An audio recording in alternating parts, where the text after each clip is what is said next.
Gang, what is going on? Welcome to the latest episode of The Game Plan. I am your host, the authentic one, Mr. Matty and I, of course, am joined by the stats wizard, the man behind the metrics here at Player Profiler, Evan Ringler. Evan, what's up, my friend? What's up, Maddie? Let's get it, baby. Happy to be here. I mean, we are staring it down the barrel, week 12. These matchups are getting important. But for some, some of our teams are looking forward. We're looking for the playoffs. So we're looking at weeks 15, 16, 17. We're looking to win some dang championships. So today, folks, we are here to help guide, start preparing for the playoffs. So we have some trade targets for playoff bound fantasy teams, and we also have some stats that you must know when getting ready to win your championships. And of course, this is the game plan. So we are here for all the fantasy managers out there. We don't care if this is your first year or your 20th year.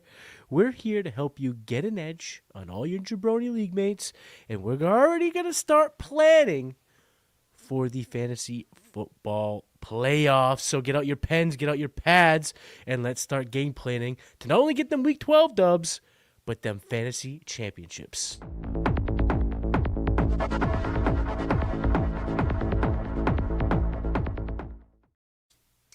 All right, let's get into it. First, trade target for playoff bound teams. Evan, take it away. I'm going with Justin Jefferson. First, let's talk about the playoff schedule. He gets at Dallas, who is the number one matchup for receivers, then at Giants, the number four matchup, and then home against the Detroit Lions, who are the number 13 matchup for wide receivers. I know it's been disappointing for Jefferson lately, particularly since McCarthy has taken over at quarterback. But over the last 4 weeks, the usage has still been pretty strong. 16 expected points per game, although he's only scored 12 and a half real points per game on that usage. And if you look at the season-long metrics, they're awesome, as always. Jefferson is still incredible. He's only has 2 touchdowns this year, and I'm going to bet that changes. He's going to crush over the last 3 weeks that we need him to. Justin Jefferson. That Dallas Cowboys week 1 of the playoffs is awfully enticing. Awfully enticing. So I like the call. It's not going to be easy to get Jefferson, but in redraft, I would say this is about the most gettable he has been over the last 3 years. So Yeah. what would you suggest, fantasy managers out there offer up to the Jetta owner to try to get him on their team? That's an interesting question. Got to take a lot of stuff in. I wish I was prepared for that. I don't know. Maybe probably want to go cross positional. So, Bucky or no, not Bucky. We want him on our teams. Woody Marks, Aaron Jones. You're gonna have to add pluses. So maybe one of Of those course, types of of running course. backs, plus a Pittman, Odunze, one of those types of receivers. Devontae Smith. Yeah. Sure. No, I think the blueprint is there. I think that's doable. We're talking about 2 for sure, no doubt starters, but Yeah. they could be based on your team. And if you are playoff bound, you did some things right. You've won some games. Maybe you do have a Roma Dunze. Like I have a team that I'm in third. I'm pretty sure I'm gonna be a playoff team. I have Tet, Adunze, Egbuka, Addison, Marv, AJ Brown. You can have a surplus right now. So I think that's a good thing that you could dip into, go after Jetta. And the best thing about going for these type of players right now is if you are lucky enough, which not everyone will be, but if you are lucky enough that Jefferson is on the team that needs a week 12, week 13 win, you might be able to leverage a couple of good matchups, elevate some stock on a player, really just get out the desperation when it comes to a guy that was, who used a first round pick on Jefferson.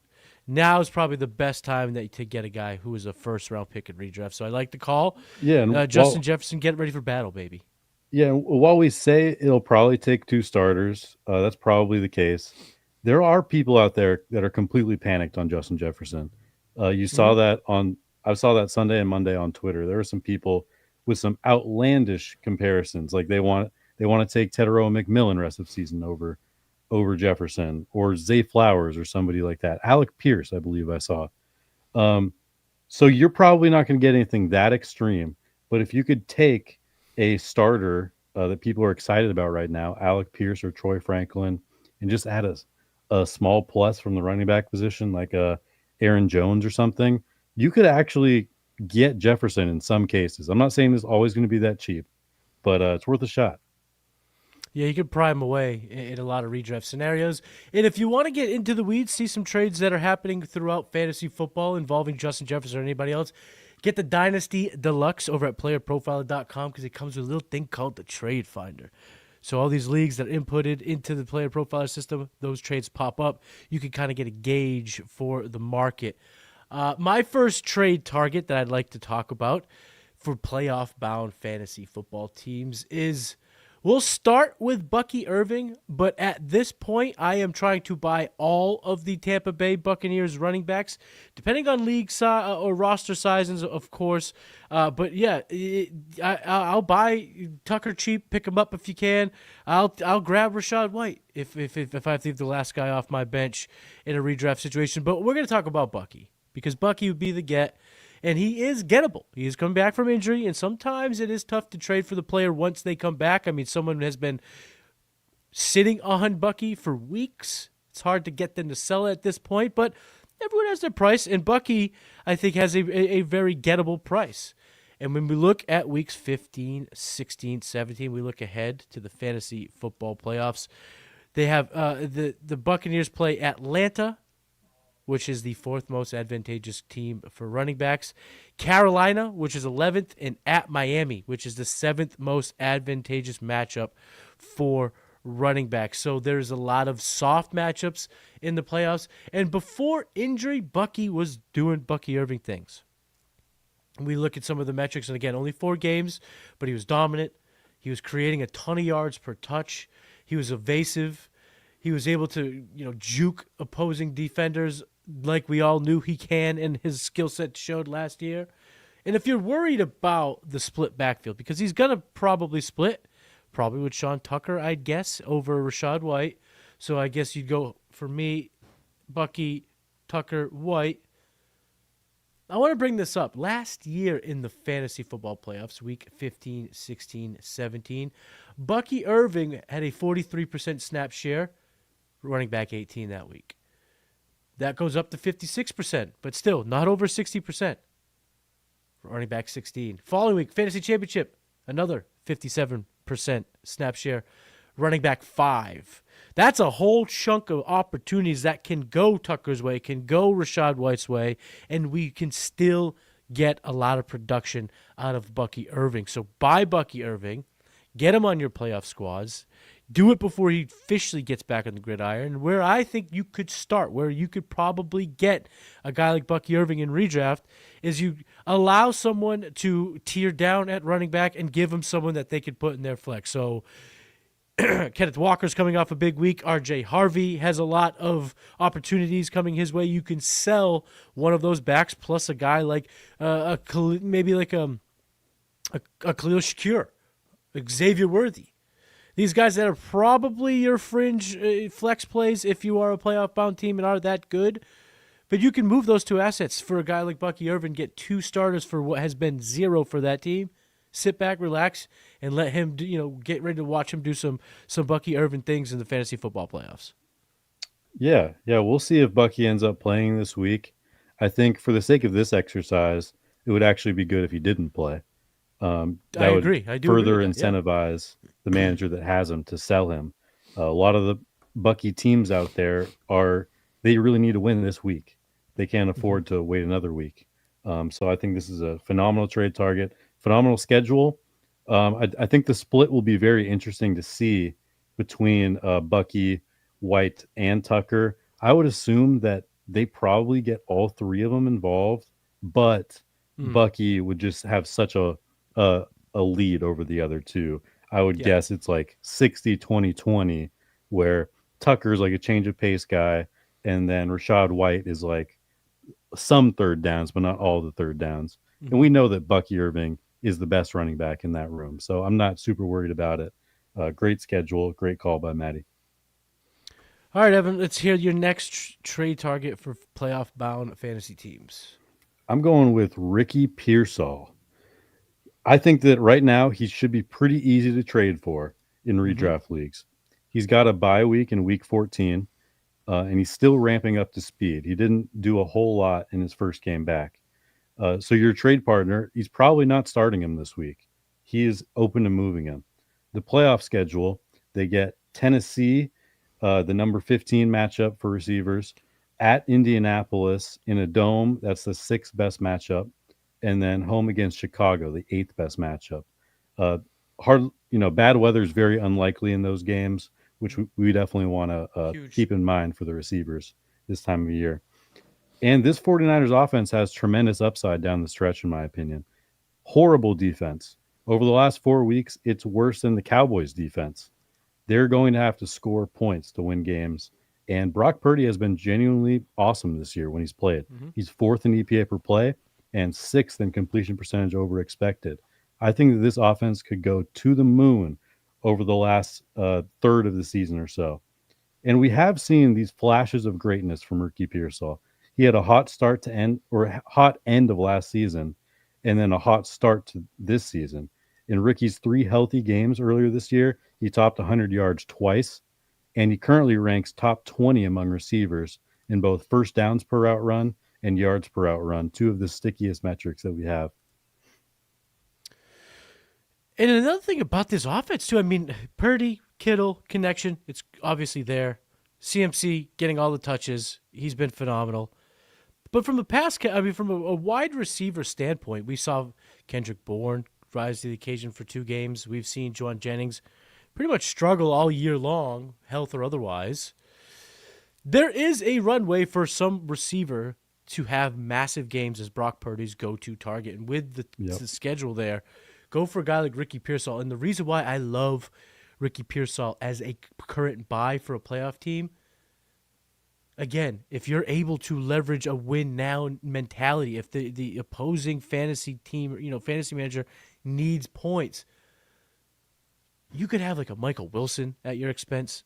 Perfect. Ranked number 24 this week in the Player Profiler weekly rankings at receiver. Wan'Dale Robinson, Alec Pierce, as you've mentioned. There are a bunch of guys who are ranked high, projected to score a lot this week. Darnell Mooney.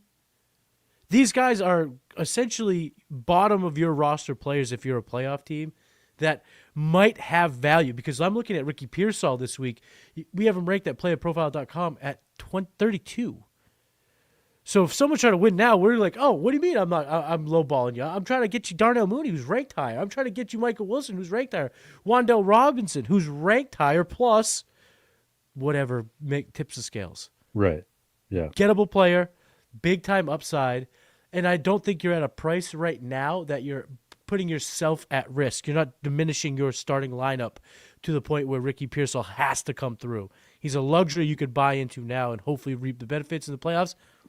That's a move that I think everyone should be looking to make if they are playoff bound. And if you have the luxury of seeing your path to the playoffs already in Week 12, and so many of our, 8-3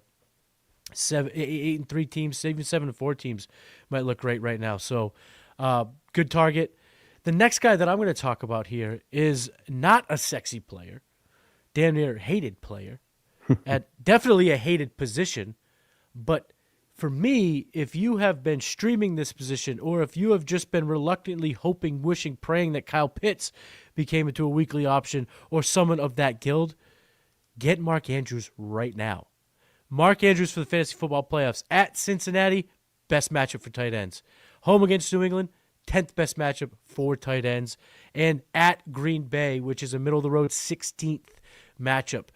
And unlike the indoors nature that we liked when we're talking about the receiver, these games are not indoors. They could get messy, which could be good for a guy like Mark Andrews. Matter of fact, it would be great for a guy like Mark Andrews in this offense. If it's a little bit cold, maybe a little snow.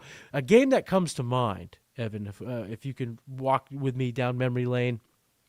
Remember that Bears-Bills game I think it was the first round of the fantasy playoffs. It was a week's 15 game a couple years ago where it was the conditions were horrific and it neutralized everybody but Right. Josh Allen and Dawson Knox. The tight end the tight end is the position at the pass catching point that can help win games. And then Mark Andrews, on top of all that, again, hasn't looked pretty, but he is getting thrown to enough. And more importantly, he is getting thrown to when it matters most. Ninth most red zone targets. He's got the fifth highest red zone target share amongst tight ends.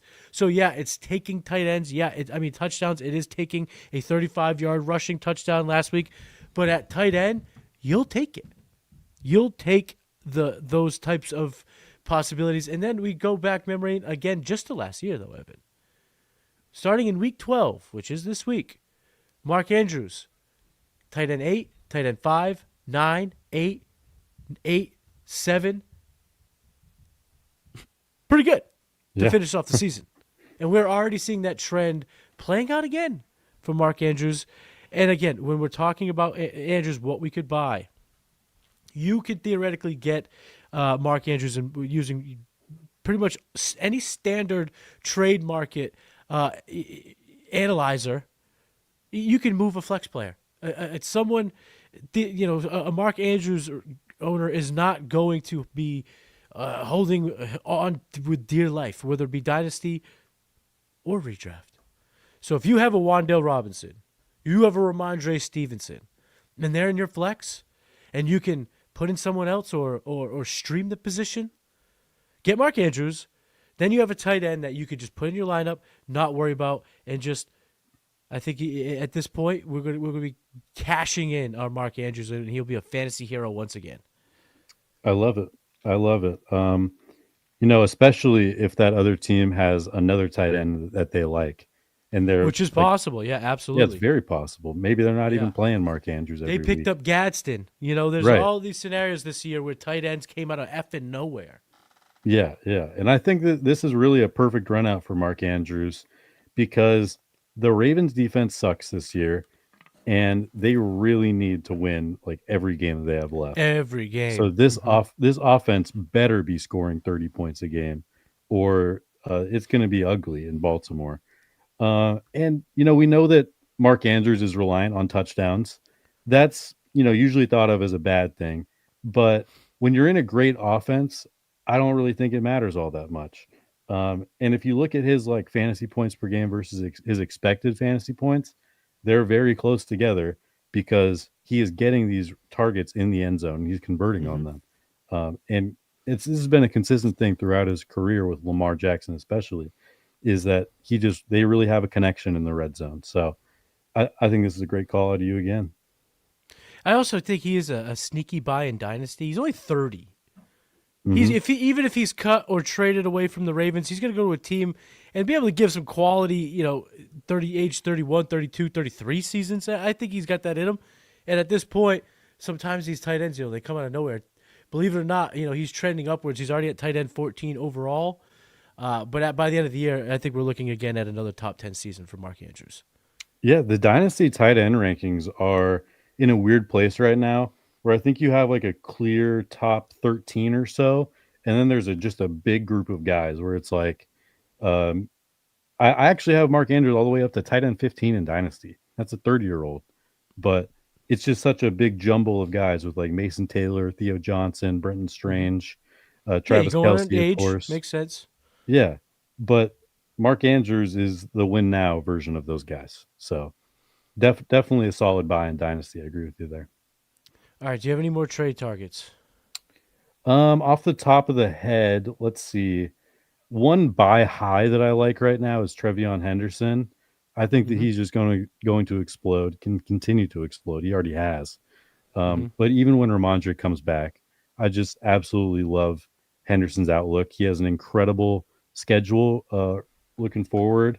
And then besides that, I like buying Jalen Waddle. That was one I was thinking of bringing up. Again, awesome schedule. He's got a bye week coming up. He's coming off of a pretty mediocre game against the Commanders, which people were expecting him to do really well. So I think both of those guys are interesting buys right now. I was doing the research for the show, and I was looking at the quarterbacks. I couldn't really find a guy. Maybe Jalen Hurts, if you were looking, but I think you're just going to go to bat with your stud quarterback that's got you there. You're not going to worry about schedule. And if Yeah. you're wishy-washy, there are some good streaming options, which maybe in a future episode we'll talk a little bit about some playoff streaming options to get ahead of your league mates, guys. You could stash for that in that regard. Maybe we'll talk about that for tight end for quarterback. But I do have one more. This isn't for everybody. I know there's a lot of snooty fantasy managers out there that have done away with all the dinosaur leagues. No kickers, no defense. No. But for all my old school gamers, people like me that have been around here for years, that still play with DSTs and with kickers, the Houston Texans are the sneakiest buy right now for playoff-bound teams. They're welcoming the Bills on Thursday night. Not a good matchup. If you use Sleeper, you see the big red. Oh, no. Josh Allen, no. I don't care. You could have the number 2 or 3 defense. It doesn't matter. I know Houston's is number 1. So the fantasy manager is going to go, what? They're the best defense. I don't want to trade it. But most people don't really give a shit. Let's be honest. No one really cares about their D. But if you buy them, if you get the Texans defense in the fantasy playoffs, home against the Cardinals, home against the Raiders, at the Chargers. At Chargers could be tough in fantasy championship, but they're all green matchups. They're all good matchups for defenses, and having those two mediocre offenses and kind of iffy at best offensive lines at home, that pass rush, boom, boom, boom, boom, boom. And this is the type of trade that your league mates crush you in the chat on. But don't worry, because you could flip them all 5s when you win it and take home the gold at the end of the year. So I think we've kind of talked about a bunch of trade targets. And what I am noticing here, Evan, is there's a lot of questions in the chat building up. And, of course, the game plan is here for each and every one of you guys, all the managers. So we will get to every single one of those questions at the end of the show. So you're going to want to stick around. But before we get into the questions, before we get into the chat, we are going to talk about some stats that all fantasy managers must know for the home stretch. I know you're sad draft season is over, but just because the NFL season starts doesn't mean the drafting stops. Because Fast Draft has the Flex 6 Frenzy. You're drafting 6 guys for the Sunday slate. It's fast, it's furious, it's fun. And as with everything on Fast Draft, there are no salaries. Woo! So go to draftfaster.com, get the app, use your host promo code for a $50 deposit match. Now let's go start drafting faster.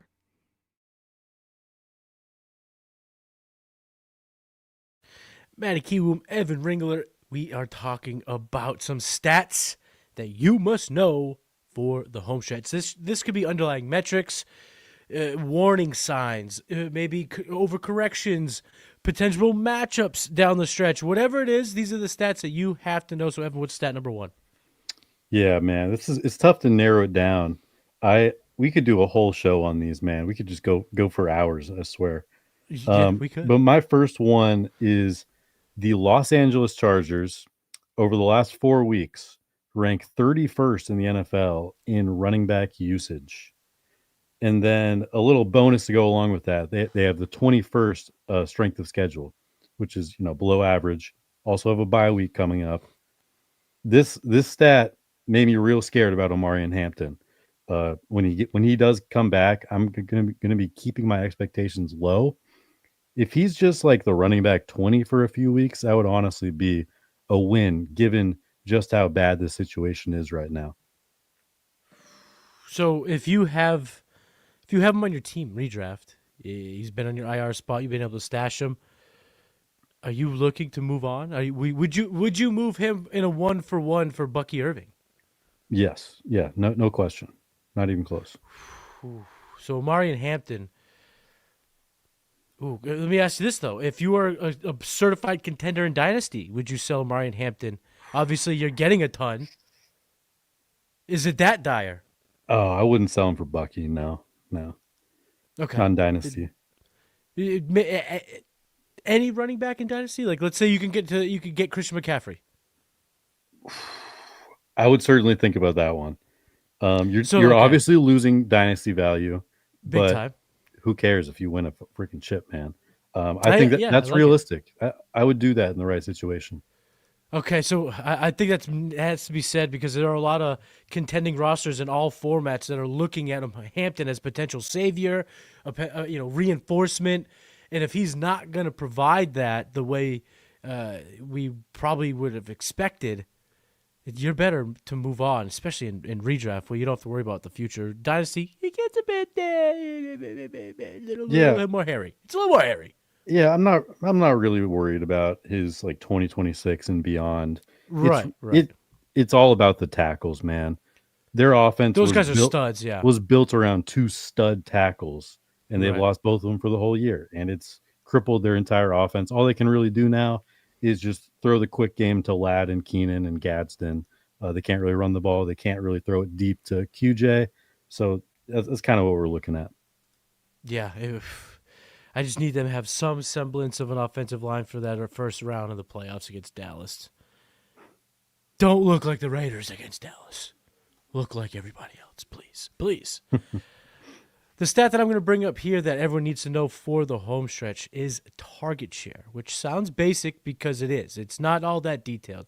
But the reason why I think now's the most important time for us as managers to do a little bit of a deep dive into target shares is because trade deadlines, all these things they're approaching. Some of mine are this week. You try to make trades now. Mm-hmm. So you're trying to predict who can help you, not this week or next week, but who could help you 3 weeks from now? Who could be that guy in week 15? And it's not always just schedule.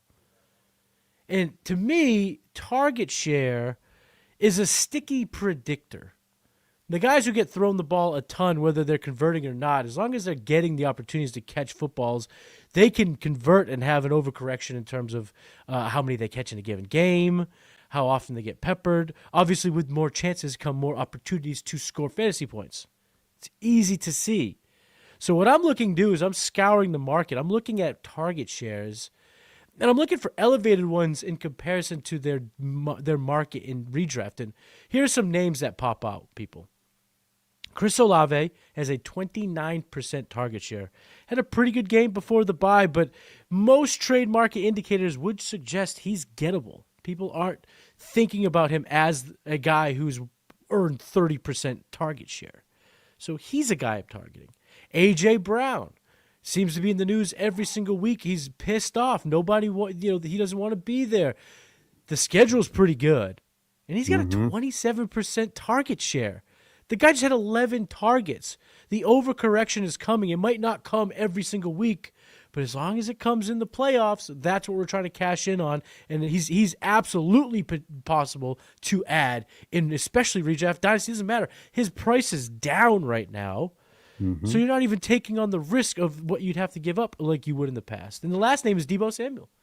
Going into a bye, no Jaden Daniels probably for the rest of the year, but he's got 26% snap share. He's getting the ball a ton. He's scoring fantasy points. And you could get Deebo Samuel, feels like, for almost nothing. 3rd round pick in Dynasty. A bench running back in redraft. He's going to improve your flex spot, and you're not going to realize how much until you get him in there. 26% target share is nothing to nothing to scoff at. And you could do this with running backs. You could do this with tight ends. But this target share, we want the guys that have earned the targets, the guys who have done it for their quarterback, for their head coach, 11 weeks of the season, 10 weeks if they've already had their bye. That's something we can sink our teeth into. That's something we can potentially rely on because we're trying to predict the future, right? We can't fully know what's going to happen. But if we could find a certain pillars to chase, I think you could kind of set yourself up for a good playoff run. I love it. I was thinking about talking some Chris Olave or A.J. Brown as my trade targets. Didn't quite get there because of some situation stuff. I think the most interesting one, though, is Deebo Samuel. He is having the quietest wide receiver 15 season of all time. Nobody's talking about him at all. I haven't seen a single mention of Deebo Samuel this entire season, I don't think. And he is averaging 14.1 points per game. That is the 15th best among wide receivers this year. It's crazy. Yeah. Yeah, and he's doing it with Mariota. So we're not worried about the fall off with no Jaden. There's no running back. I mean, Bill I don't think Bill's good. I think the hype on Ja'Cory Cross-Merritt has completely fallen flat on its face. Chris Rodriguez has been the hottest hand in that backfield. So why not be Debo rest of season? So Debo, again, looking for some of these stats to do some deep dives. You uncover some gems like a Debo Samuel. Evan, what's the next stat that people need to know about? I don't know why my brain shut off kind of right there. Yeah, and you can see more of these stats for yourself for free on the player pages at playerprofiler.com. A couple that popped up to me while just looking at Debo's page: first in design targets and first in design target share. So they're getting them the ball however they can. They're really running their offense through Debo. But my second stat I want to talk about is about the Arizona Cardinals. The Arizona Cardinals currently rank second in plays per game and third in dropback rate over the course of the whole season. And when you just isolate their games with Jacoby Brissett, that even goes a little bit higher.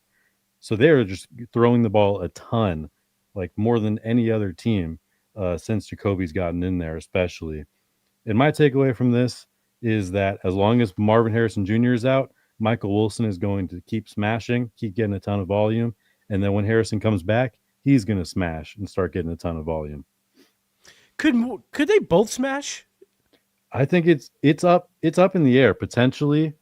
It's kind of interesting because they're both like outside guys. It seems like. What I hope they do is just work Marvin the slot a little more.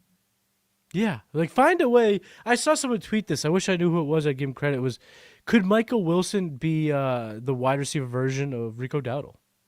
Like he just no one nah, he's done. Get rid of him. He's flipping the pan, and all of a sudden 3 weeks like. Do you realize he's average 18 points? I know it's going to be heavily weighed from the 40 burger, but then he sprinkles in a 14, a 12, a 15. You're like, he's been pretty good. Caught a touchdown here, deep pass. He had 10 targets the week before with Marv on the field. Didn't convert all of them, but I don't think I don't think we see the days of double 20 or so fantasy points for Michael Wilson when Harrison returns. But could he get a deep ball, 4 for 90 and a touch? Yeah, I think that's possible. So I'm glad to hear that the Cardinals offense can thrive with Jacoby Brissett the way they could. Let's not talk about the Murray. other guy. Yeah, let's not talk about the other guy. The bad man's not coming back. We're having a good time right now. He's happy. Jacoby Brissett, just the perfect backup quarterback where he's not – you're never going to want him to be your starter, but when he is, you're having a good time and your fantasy dudes are going off, and it's awesome. Yeah, we're seeing the Cardinals offense look how it could look with a quarterback that fits the scheme. Right. I'm putting you on the spot here. Where does Kyler Murray play football in 2026? Ooh, man, I can't stop thinking about a Tua for Kyler swap. I don't think it's actually going to happen. It's completely preposterous, but it would be really funny. I don't know. Let's see. Who needs a quarterback? Cleveland. I don't see that. Tennessee. I don't see that. Minnesota, potentially. I don't see that. Who am I forgetting? Raiders. Oh, the Jets. The Jets would do it. Jets. That fits. The Jets would do it. Yeah. Jets would do it. They don't go quarterback with either of their first 2 picks. They get Kyler Murray instead. That makes sense. That seems that makes sense. I like that. I would expect him to start somewhere next year, but I guess going through the teams, it's not 100%. Yeah, it's just I don't know how they're gonna do it in Arizona, but I think they're all saying in the front office that he can't be our quarterback next year. Yeah, we'll see. It'll be a super interesting offseason for quarterbacks. There's going to be so much shuffling and so much drama. And I think that the market will be there because there's potential that we only get 2 first-round quarterbacks. Yeah. Dante Moore, Lenore Sellers, John Mateer. If those guys go back to college, which sounds like they might, all of a sudden we're looking at NFL teams looking at the veteran class a little bit more closely than they might have thought when they thought they could get a quarterback. I like how we went about this, first and foremost. How stats, we left it vague because it ended up being kind of cool to see how we went about this. You kind of went, matchups, team centric, using what we know about the teams and hoping to cash in for the rest of the fantasy season. I kind of went, I love the metrics that you've created at Player Profile, so I dove into those. And the next stat to know is fantasy points per opportunity. Why does this matter for running backs? Because right now, if you are a contender, you're heading towards the playoffs, and you have a deep bench. There are some redraft leagues with deep benches. They're not all three bench, they're not all office leagues. Backload your bench with players that can score fantasy points without a ton of touches, because maybe we have the running back version of Laporta situation happen right before the playoffs. You're relying on running back X. I won't say a name and put bad juju out there, but you're relying on running back X. He gets put on the IR on a Tuesday. Your trade deadline's passed. The waiver run, they're dry. It's week 15, ain't nothing out there. So you need to have guys on your bench that you could slide in, and they have a puncher's chance at a spike week when you need it most. Some names that come to mind: Tajay Spears, Isaiah Davis, and the gold standard of this player, Tyler Algier. If Tyler Algier is a free agent, if Tyler Algier is not on the Bijan team, go subtly buy Tyler Algier, because these guys are scoring fantasy points at a pretty high rate. They don't need a ton of touches. And if so happens, something happens where they get more touches, we could see an explosion. Or, Tyler Algier gets 2 rushing touchdowns from inside the 10. 12 fantasy points. That's it. No rushing yards. You'll take that in a pinch. You'll take that when there's nothing else. So it's just super important to make sure that on your roster you have emergency players, guys that can get you out of a pickle, because especially in redraft, the trade deadlines, they're coming fast if they're not here already. So at this point, you might not have a chance to really dig yourself out of an injury hole. Get a guy like Algier, get a guy like Davis, get a guy like Tajay Spears before the eruption happens. Put him on your bench and deploy if emergency is necessary. Yep. I think it's always smart to use your bench spots to prioritize upside. That's really all you're looking for. Sure, you might want one like floor receiver, like I don't know, if you have Khalil Shakir or something.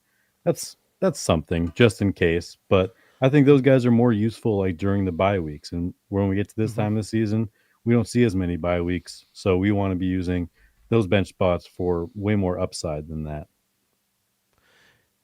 Absolutely. Yeah, I had a thought there because I'm trying to think of some of my teams and what I usually have on my bench. And yeah, at this time of year, it's probably 1, maybe 2 receiver. If I have some buys, it's a couple of defenses, it's a couple of kickers, maybe a backup quarterback. It's you're really trying to protect yourself from the dredges of the playoffs and redraft. So yeah, you don't need too many floor play receivers. You need these spike running backs.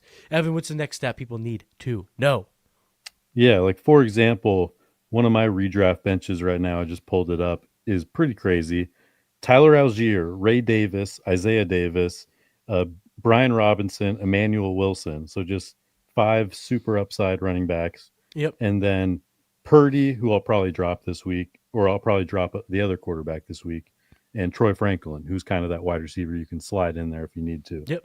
You need one. You need one. Or a mascot. I have DJ Moore in the team. He's like my favorite player in the NFL.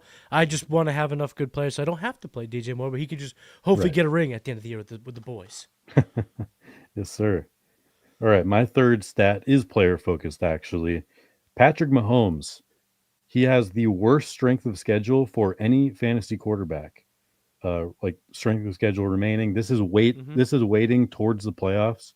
We actually weight those weeks at Player Profiler 4 times as much as the standard regular season game. The worst strength of schedule for any fantasy quarterback. And then he's also been a little cold recently. 2 straight games below 15 fantasy points and combined for 8 rushing yards in those 2 games. I'm just worried. I'm a little worried that Patrick Mahomes might not actually be the elite quarterback 1 that we saw over the first 2 months of the year. He might be moving more towards what we saw over the last 2 years instead. I think in redraft too, you just have to separate what he's done and really focus on what he's going to do. And because of what he's done, you can move him for a ton of different quarterbacks. And one that comes to mind, you're talking about remaining strength of schedule. Lamar Jackson's is 4th best amongst quarterbacks. Is that a move you can make? Jalen Hurts is 11th. That's a move I think you can certainly make. Or if you want to get cute, you could do some other things too. But certainly you can, use the points of these and just get away. Just get away from the possibility, because we've come to kind of see a lot of mediocrity of Mahomes in fantasy, not in real life, in fantasy. So I think it's a bold call. It's a good call. You gotta know when to hit the eject button in redraft, and you gotta know when to be crafty. And I was gonna say that, but I don't want to just sing the song. Glad you did. It needed to be said. The last stat you need to know is actually a stat that you don't see at playerprofiler.com. I've created it myself, Evan. I've decided to become a stats whiz myself. Let's go. But full disclosure, I just use 2 stats that you've created, and it just gives me a picture that I like to call the regression rating, which is just it's looking for guys who expected stats are higher than their fantasy points per game. So expected fantasy points per game is just higher than fantasy points per game, and in hopes that looking at some other underlying metrics, I can pinpoint players that are hoping to have some big games ahead. And some guys, 2 players, matter of fact, that really popped when I went through this is Alvin Kamara. Alvin Kamara is expected to score 2.45 points more per game than he is, and has a ridiculous rest of season schedule. Yes, he does. Got a ton of touches before the bye. Now coming out of the bye, Alvin Kamara is hopefully in line for some big games. You don't need him to be good for a long stretch, but the rest of season, Alvin Kamara's schedule looks great. And at this point, I'm hoping for some positive regression to the mean. And the other guy that I want to bring up when looking at this is Brian Thomas. Brian Thomas at this point, his price in redraft has gotten so low that the risk that you were weighing weeks prior, we talked about his panic meter a couple weeks ago. What was built into that was his price to buy. If you were going to acquire a Brian Thomas, or if you had used a first, second round pick on Brian Thomas, that is no longer the reality, right? What you can get Brian Thomas, how you can get Brian Thomas in redraft has just become a lot easier. And again, looking at how he has been expected to score 3.7 more fantasy points per game. I know that doesn't sound like a lot, people, but Evan, let the people know how many more fantasy points. 3.7 fantasy points extra a game could take you from where to where in terms of the season stats. I mean, that could take you from like wide receiver 40 to wide receiver 15 or something like that. Every year we see this massive. It's huge. Yeah, especially at the wide receiver position. There's always this massive group between like 10 to 15 points per game of 30 to 40 receivers. But I think the Kamara call out is very astute, and I'll give you another gross veteran buy at the moment, which is Aaron Jones. Both guys have been getting great volume, and while their offenses are not looking good at the moment, they have great schedules. So I actually bought both of them recently in a dynasty league where I kind of went all in. So yeah, great call outs there for sure. Yeah, this is the difference of winning championships and having to pay your buddy some beer money for losing. Is getting the guys like this, the guys that aren't always the prettiest, the Mark Andrews, the Alvin Kamara, is the Aaron Jones, is the Brian Thomas, who's been a letdown. Get these guys, and that's how you can get an edge. Yeah, and I'll say that it totally depends on your league and your situation. In a lot of like 10-team redraft leagues, Alvin Kamara, he's just not going to be in your starting lineup if you're winning the championship. Right. But if you're playing in a 12-team start 11 dynasty league, then Kamara's definitely going to be in your lineup. So, you got to weigh stuff like that. In the more shallow redraft leagues, the Brian Thomas buy for a super cheap price, that one is much more intriguing. Mm-hmm. Yeah, I mean, I was able to buy AJ Brown in a pretty deep. It's a 12-team redraft league with pretty deep benches. So I mean, it's I would say fairly deep. Like I said, Yeah. middle of the road or whatever. I was able to get AJ Brown for Kamani Vidal. So Jeez. these prices can crater. And Kimani Vidal has been the clear-cut better player. My team would have been better had I started Kimani Vidal over the stretch before injury of this past week. But over AJ Brown. AJ Brown hadn't really done squat since I've acquired him. So you can win a trade in terms of the value, but also lose in terms of the short-term points if you can withstand something like that. And then redraft, that's absolutely things that are always on the table.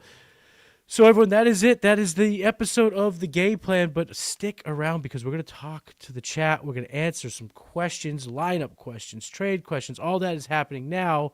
And it might not be about your team, but maybe the thought, maybe our analysis will spark something, will help you, or maybe you do have this guy on your team or a decision like this to make, and it does help you out. So if you want to stick around, we're going to get into the chat. So let's get it popping.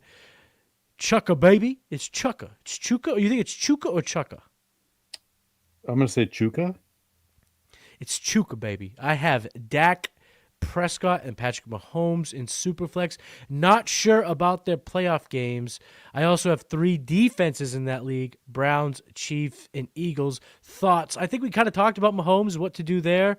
So talk about Dak, and then I'd say get rid of all of these and just get yourself one for the media, one defense for right now, and then the Texans defense for the playoffs. Yeah, I'm not concerned about Dak's playoff schedule. He does have Minnesota in week 15, which is not ideal, but then he goes to the Chargers and Commanders, which are pretty weak defenses. And it looks like probably no weather in any of those games, if I had to guess, except for at Washington. I guess you could, but probably not.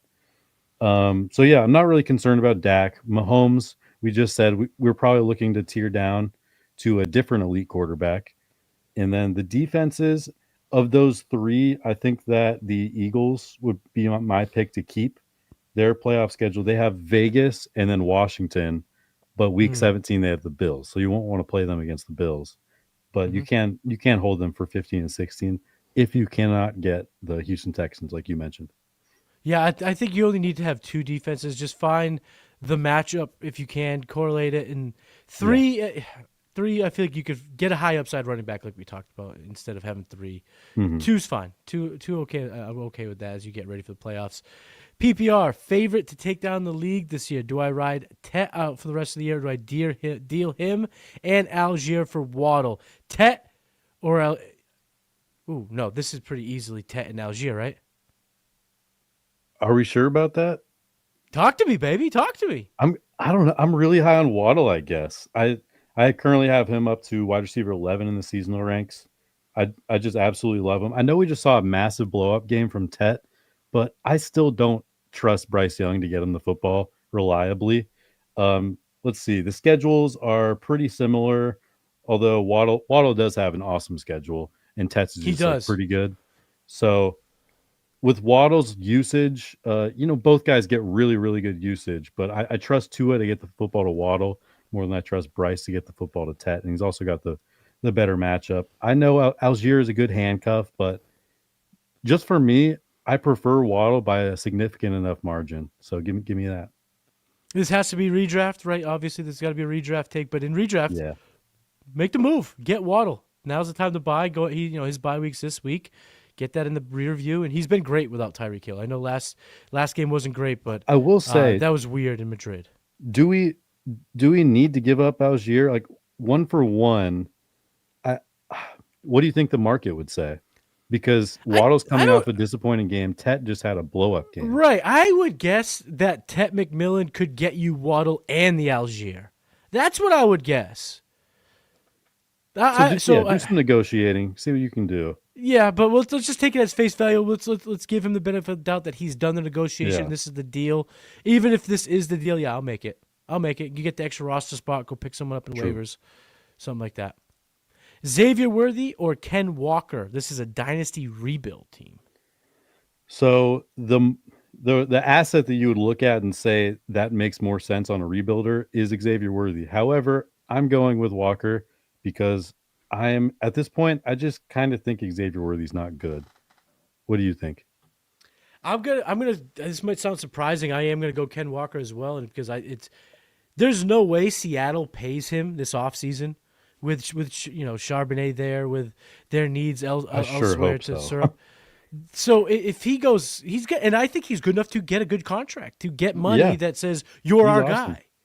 So if he goes to a good situation, pie in the sky, it's going to be a huge thing in this offseason. But let's say Javonte goes out there, finds a different job. Maybe the Cowboys bring in a Ken Walker. Maybe the Chiefs bring in a Ken Walker to help them out. So there's great landing spots out there. I think he's still wildly talented. And I think this time next year, we have a way higher likelihood of be talking about Ken Walker being a top 12 player in his position than we will Xavier Worthy. And I don't like projecting 2-3 years out in Dynasty. So I'm going to go with Ken Walker. I'm going to take Ken Walker and hope that he finds a better situation in the offseason because we know the Worthy situation, and it might be,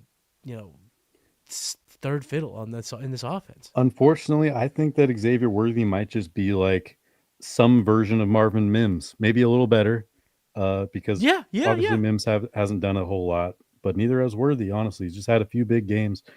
The thing is, he's supposed to be this deep threat that opens up the Chiefs' offense, but the problem is that Patrick Mahomes can't throw deep. Nobody's really talking about this, but over the last 2 years, Mahomes has just not been good throwing deep. That's right. Yeah, it's been tough. And you can kind of see that when you watch him play, too. It obviously says it in the metrics, but yeah, good call. I think this is a shocking one. A lot of people, I think, in the chat would have assumed immediately, oh, this is easy, this is Worthy, this is the algorithm, this is the basic equation of rebuild. Not now. So why you tune into the game plan, get a little edge on your jabroni league mates. Should I keep Genty or trade if I can? In redraft, I am absolutely looking to trade. Yes. Dynasty, maybe not so. So talk to me about Ashton Genty. Yeah, I think you're probably right on that. In seasonal, I am in full panic mode on Ashton Genty, just because of the schedule, because of the offensive line. It's nothing about him as a player. I still think he's awesome, but okay, this is a schedule coming up. Cleveland, then he gets the Chargers. That could be okay.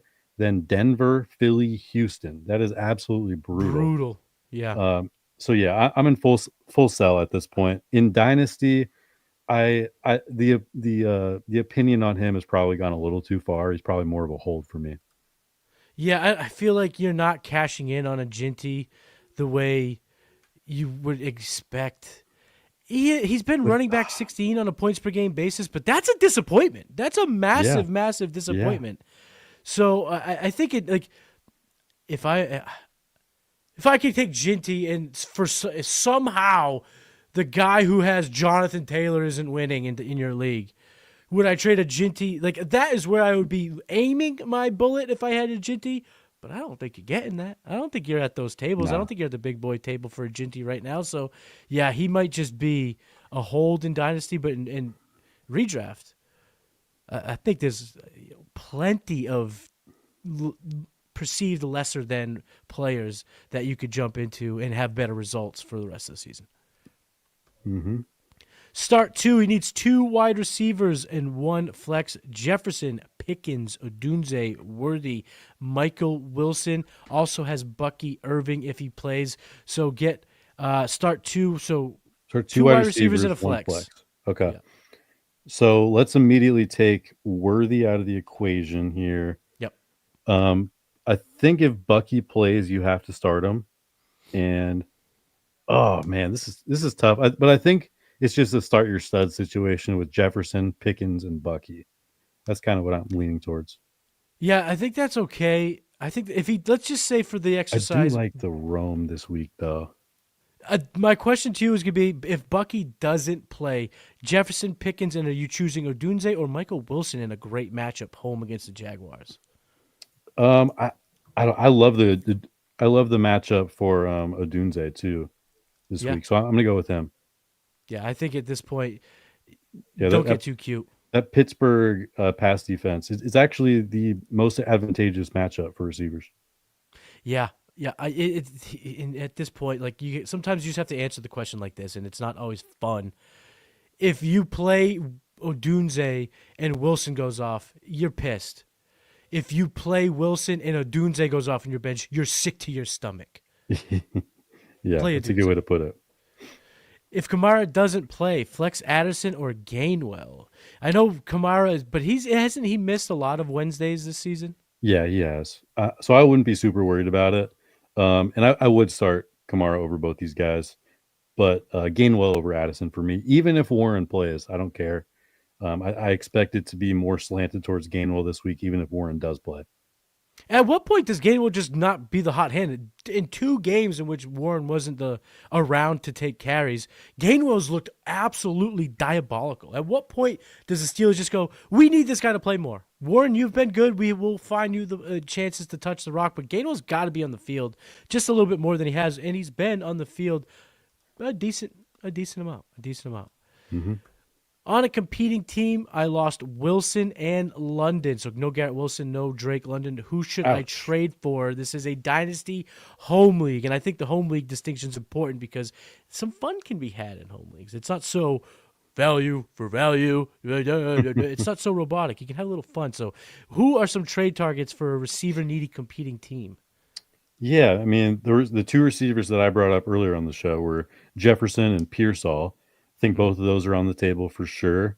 You never know what the price on Jefferson is going to be in a home league. That's right. It could be a huge overpay. It could be a huge underpay. You just don't know until you ask.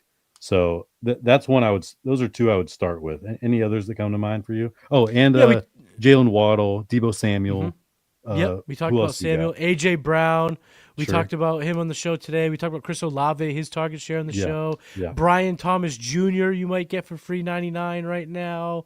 There's plenty of wide receiver options. So we go if you haven't check if you weren't here for the beginning part of the show, do that. He's asking Waddle plus. Waddle plus for what?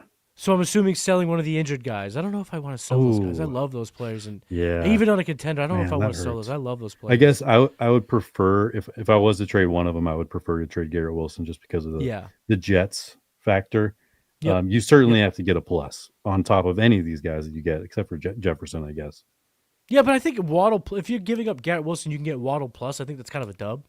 Waddle's still only 26. He's not that much older than Wilson, and the plus. I don't know if it would be significant. Like I don't think it's a massive plus, but could be one of these high upside running backs for the playoff run, something like that. So I think that's well within the risk here to do, especially in a home league. What about Chris Godwin, Evan? Would he be someone we should be targeting? I'm gonna be honest, man. I'm just out on Godwin for this season. It's sad. I really like the dude. I was rooting for him, but it's just taken him so long to get back. And he might be good at the end of the year, but my guess is that Egbuka just has his role now. Egbuka, this is, how can I say this politely? I love Chris Godwin, but there was never a moment in his career where he was better than Emeka Egbuka is right now. Yeah. So at this depleted stage of his career, what makes anyone think he's going to get on the field and take away touches? He'll get his touches. He will become part of the offense. But do you love starting Tez all the time? Do you love Sterling Shepard? Were we in love with Mike Evans when he was on the field earlier this season? This is the Egbuka team. Right. This is the Egbuka wide receiver room, and it trickles down from there. It hasn't been the passing offense that we were expecting. And with this injury, fibula, it's like that's like a car accident injury, right? Mm-hmm. The broken. It's just so. I'm interested in him for dynasty potentially, depending on the price, of course. But for this season, I just don't really see any upside, unfortunately. He's not like 30. He's 27. But with these injuries, I don't know. It's rough. It's rough. It's rough out here. But for this season, no. We're not, I'm not getting cute with Godwin. Where do we rank Rome Odunze rest of season? Should I be worried? He's been a bit of a boomer bust guy week to week. He has. My recommendation would be to not overreact and just kind of go with the flow. Start your studs every week. And I expect this offense to continue to grow throughout the year. Currently have him ranked at wide receiver 18, so I'm not panicking over here. Right behind Jameson Williams, right ahead of Devontae Smith. Where we got here? Okay, next one. Should I trade Hurts and Pitts for Henderson and Warren? He has Drizzy, Drake, May. Okay, so we think this is redraft. This has to be redraft, and I almost want to say it has to be. Fuck? This What is is a going no on doubter, here? right? Yeah, this doesn't make any sense. This is Obviously, almost like maybe the it's dream. Jalen Warren. I mean, I just assumed it was Tyler because you have I Pitts on the assume, other side. but isn't it a smash either way? Yeah, no, it's an If easy you have smash. May and you could trade Hurts and Pitts for Henderson, just getting Henderson is a smash in redraft. Yeah, unless this is a super flex, then I guess it's interesting. Right, but I don't think it could be super flex because May and Hurts is the killer combo. If Right. there would be Yeah, a you third wouldn't. quarterback Yeah. mentioned if there was surplus, right? So I'm If assuming it, one QB. Even I in don't know. Dynasty, even in Dynasty one QB, I'm making this trade, no doubt about it. Whether it's Tyler Warren Absolutely. or Jalen Warren, Absolutely. So I think Drake we May's can him. say pretty simple based on the format. If this is one QB, you make this trade every time. If it's super flex, then you just hold the 2 stud QBs. Yeah, I'm not trading. You don't trade a QB like Jalen Hurts Yeah. in Superflex. You just don't. Drop Kyle Monangai for Sean Tucker redraft. Ooh, that's a tough This one. is. That's a really tough Can one. you 2 have awesome both? backups. Yeah. Can you keep them both? Yeah, 2 of my favorite backups for sure. Oh, I would lean slightly towards Sean Tucker at this point if I had to, and especially if I potentially needed a starter in the next 2 weeks. Yeah, I think I would go Tucker because there's also the possibility of re-injury for Bucky Irving, who's obviously it's taken longer than expected to return, so it's something ain't right. But the case for Monangai is he's still scoring touchdowns even with Swift back, so he might have small standalone value. But I just think at this point, Tucker will be this year's league winner if something keeps Bucky Irving off the field. Yeah, also has the way better schedule too. Great call, great schedule there. Trade Barkley and Debo for Chase Brown and Rashee Rice. This is what I'm talking about. Ooh, that's a fun trade right there. Let's go. Pulling out the nuts. Yeah, I would do this. Yeah, I'm doing this. I view Chase Brown and Saquon as pretty similar rest of season, especially after the Lane Johnson injury. And then you clearly get the upgrade from Debo to Rice. We talked about Debo being a sneaky good player, a sneaky good buy. There ain't nothing sneaky about Rashee Rice. He's just good. Yep. He's just an upgrade. And I don't think, if you ask me right now, Evan, I bet you $5 that Barkley scores more fantasy points than Chase Brown. I don't know if I'd feel confident in that. I think that Chase Brown has every possibility of being a better fantasy player than Barkley rest of the season. That schedule for the Bengals is nice. And Joe Burrow, folks, practiced in full today. He will be back within the next few weeks, which, again, just keeps this offense going. The defense can't stop anybody. So I want Chase Brown. I want Rashee Rice. And I don't even think it's close. I got Chase Brown ranked ahead of Saquon rest of the season. There it is. It is done, sealed, and delivered. Who would you keep rest of season, Brock Purdy or Daniel Jones? Look, I do admire the 49ers upside for sure rest of season, but it doesn't compare to the upside that we've already seen with Daniel Jones. So I'm going Danny Dimes. And I know the narrative in football, whether it be fantasy or just IRL football, Daniel Jones turning back into a pumpkin. The schedule is going to I think the schedule is going to allow him to keep playing well. Mm-hmm. Easy schedule. Yep. He doesn't Great really have a schedule. tough schedule rest of season, so I think it's top 8 for quarterbacks rest of season. So I'm gonna stick with Daniel Jones. I have Burrow, Hampton, Benson, Rome, Ladd on my bench. Also, I have B-Rob. Should I drop any of those for Algier in redraft? Good problem to have right there. Jeez. Yes, baby. Ladd on the bench, Rome on the bench. Also have B-Rob. I would hold pretty much all these guys over Algier. I guess the one interesting one to me is Joe Burrow, just based on who his other quarterback is.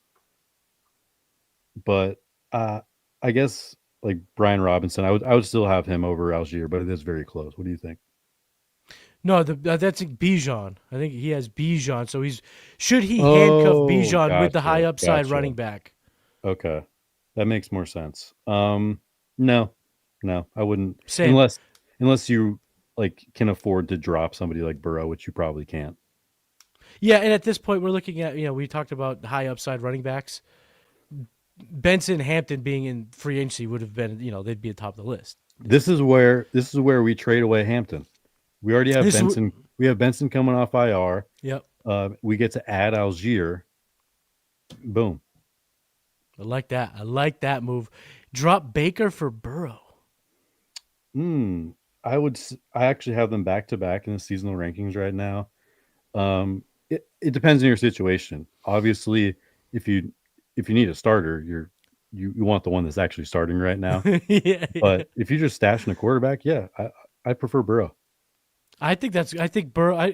Something isn't right about Baker. I don't know if we see like the 30-point Baker, the gunslinger Baker at many points throughout the season, especially with that running schedule. I think that they try to establish the run a little bit more, slow things down. Yeah, it seems like he's keep pretty these guys beat up. healthy. There's been a lot of O-line injuries, a lot of receiver injuries too. Oh yeah, they've had a rough go at it. They need to kind of stabilize things and maybe get back to basics. So I think I would much rather have Burrow too. So we're setting a lineup here. We got wide receiver 2 and 3 in a flex spot. So we got Adams at wide receiver 1, Taylor and Henderson at wide receiver 1 and 2. Hell yeah. Tez Johnson, PJ Washington, Jordan Addison, Jacoby Myers, and then running back. So Charbonnet, Wilson, Debo. So we got 2 receivers and a flex here. Okay, 2 receivers. Interesting. I'm taking Parker Washington out of the equation. I just that last week really turned me off. I like Jacoby better than him. So let's go. I'm gonna go Tez Johnson, Jacoby Myers as receivers. I don't want the wide receiver 2 in a JJ McCarthy offense at this point. Super low point total in that game as well. And then we're looking at a flex spot. So Charbonnet, Emmanuel Wilson, or Josh Jacobs. If Josh Jacobs plays, you start Jacobs. If he doesn't play, you start Wilson. Completely agree. My league starts 3 wide receivers. He has JSM, Lamb, Franklin, QJ, Godwin, and Reed on the IR. I need to drop either QJ or Godwin to pick up another wide receiver for this week. Am I crazy to say I'd rather keep Godwin over QJ? I don't think you're crazy, although I would drop Godwin. But I am very out on QJ rest of season for sure. I just don't think it really makes.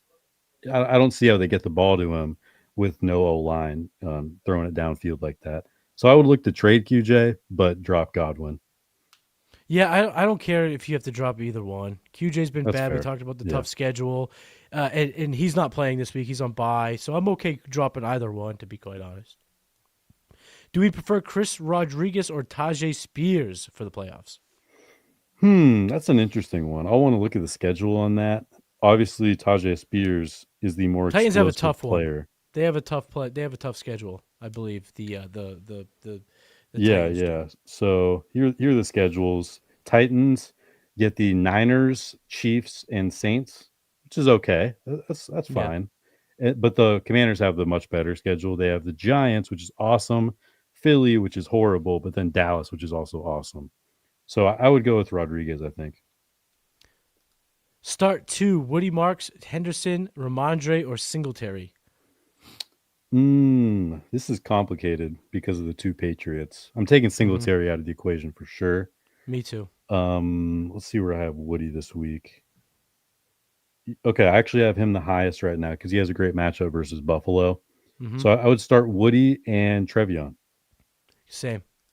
I have Bowers, Ferguson, and Fannin. No one trades in my league. Would you drop Fannin or Pollard for Chris Rodriguez? His other running backs are Ginty and Judkins. Yeah, so I assume this is redraft, especially with the no one trades part. That tends to be a redraft thing. Usually, in a redraft league, if you have 3 good tight ends, you got to drop one of them, even if it sucks, and another dude in your league is going to get one. Personally, I would drop Ferguson, I think, over Fannin. Ferguson just hasn't really done anything since CeeDee Lamb came back. Yeah, although I'm Pollard is an easy drop too, so it's tough. See, I think Pollard. You want Pollard on the field. Pollard's still showing a little bit in the tank, and we just talked about Spears not having a terrible schedule. Yeah. I think I'd much rather drop one of these tight ends than Pollard. But I'm not. Fair.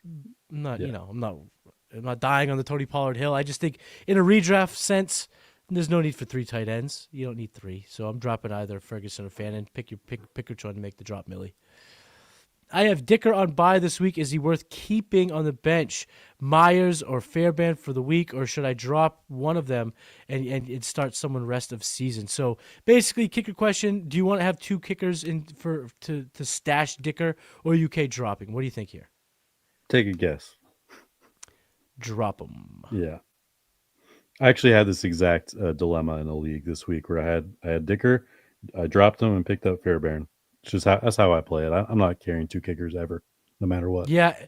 Also, Myers has been dirt nasty for the Seahawks lately. I think he's just fine. I think you just exit Dicker, get on Myers, and then get on Myers. No pity, but yeah, at the end of the day, when you look at the kicker game logs, you'll start to think that it's predictable because it looks like this guy's consistent. He's getting me 10 points every week. It's not though. As soon as you think it's consistent, they're going to pull the rug out from under you. So just don't worry about it. Yeah, I mean, you think about it here. 4 extra points and a missed 50-yarder is 3 points. Yep.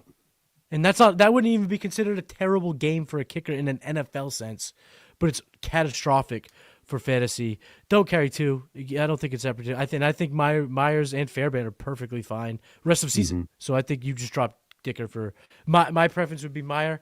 I don't like kickers who have injuries, so I'd rather have Myers. But you can't go wrong with either one because again, we talked about the defense for Houston. They got 2 home games in the playoffs, so 2 indoor games locked and loaded. Mm-hmm. And I think they play the Chargers in Week 17, so that's 3 indoor games. So Myers, Fairbairn, pick your poison.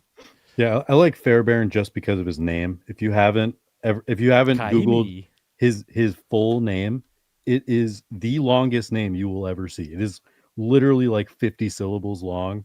So that's the one reason I would take Kaimi Fairbairn. Let's go. Tet McMillan or Rome Odunze? Yeah, for this week, I talked about how much I love Rome this week, but I have Tet ranked higher. Obviously, he crushed last week, and this week he gets another great matchup against San Fran. My team is Jalen C. Brown. That probably hurts. Yeah. That's got to be Hurts. Yeah, I think he just won an extra L.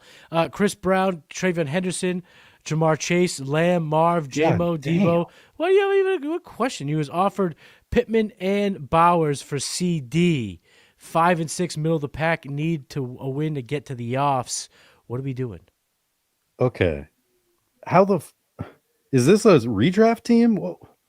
Did you just nail every single pick? What is? Yeah. How do you have Jamar? It's a 10-man league, so it's probably a shallow league.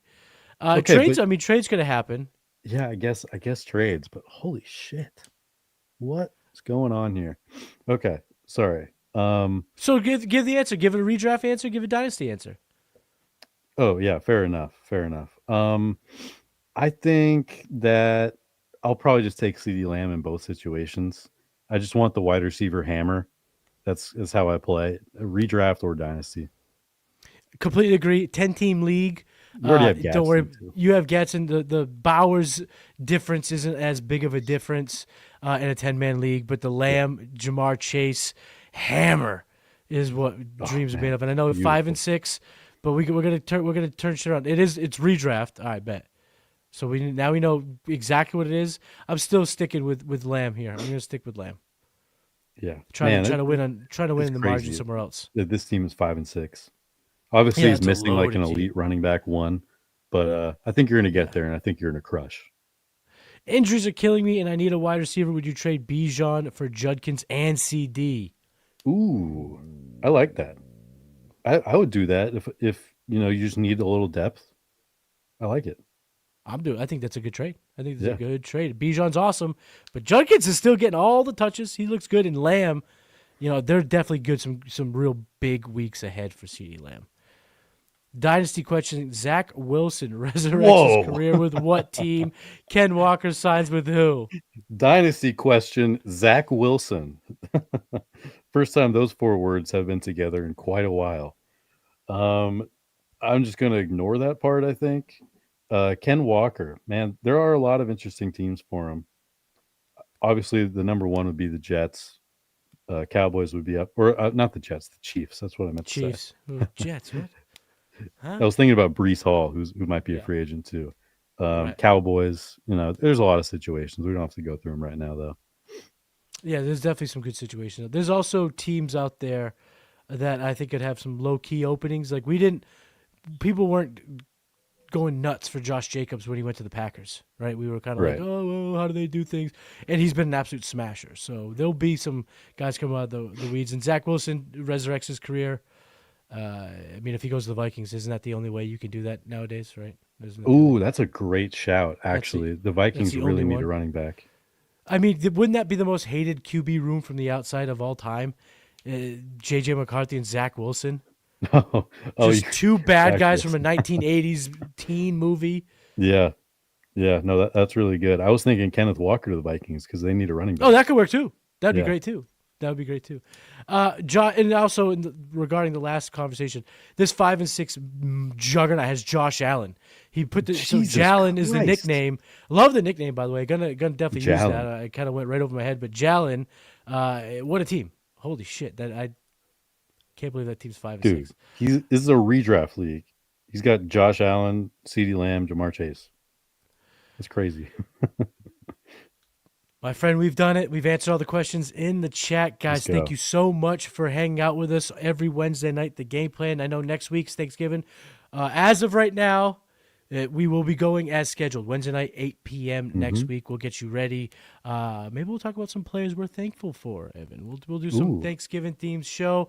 But again, thank you so much for hanging out with us. Make sure you are subscribed to the Player Profile YouTube channel. Like this video. Leave a comment. Who are some of your favorite trade targets for the fantasy football playoffs? Evan, let the people know where they can find you. You can find me on X at Evan Ringler FF. Besides that, you can find me on this YouTube channel. On Wednesdays and Fridays, and then playerprofiler.com. Also, just want to say thanks to the people out there watching. This show is so much fun to do. I know Matty agrees, but this is just one of my favorite times of the week for sure. Yeah, and it's like we do the show, which is awesome, and then we get to answer the chat, which is even better somehow. Yeah, so I love doing the show. That's the most fun part. And the chat up. It's awesome, and you guys make it all happen. But you can find me trying to get my Twitter handle back on X. So if you have a contact there, please let me know. I'm still fighting the good fight. But there has been some success out there with others that had this problem. So cross your fingers, hold out hope for your boy. But playerprofile.com got a lot of NFL draft stuff coming. My net mock 3.0 is almost coming out. Big board 1.0 is on its way. We got a lot of NFL draft stuff. We're gonna kick that noise up. Gonna turn that to 11 here soon enough. So you can find me there at playerprofiler.com. Ladies and gentlemen, keep game planning. Get out there, get those wins, and I will see you next week for Week 13. Hey, I want to thank you for being part of this broadcast. If you have any thoughts on it, leave a comment. If you enjoyed it, make sure you leave a like. And if you want to see more shows on the Player Profiler channel, subscribe to it. That's how we know you want more.